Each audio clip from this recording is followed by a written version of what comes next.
పార్వతమ్మ చేసుకున్న బొమ్మవు, బొమ్మ నుంచి అమ్మ పెద్ద కొడుకువైనవు.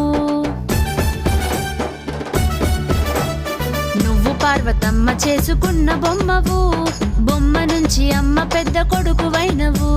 సుండి పిండితో ఎలా జీవమైనవయ్యా, ఏకదంతుడైలా అవతరించినవయ్యా. శివ పార్వతుల మనసు నువ్వు దోచినవయ్యా. ఏనుగు తల నుంచి ఎలుక వాహనము దాకా అంగాంగము అమూల్య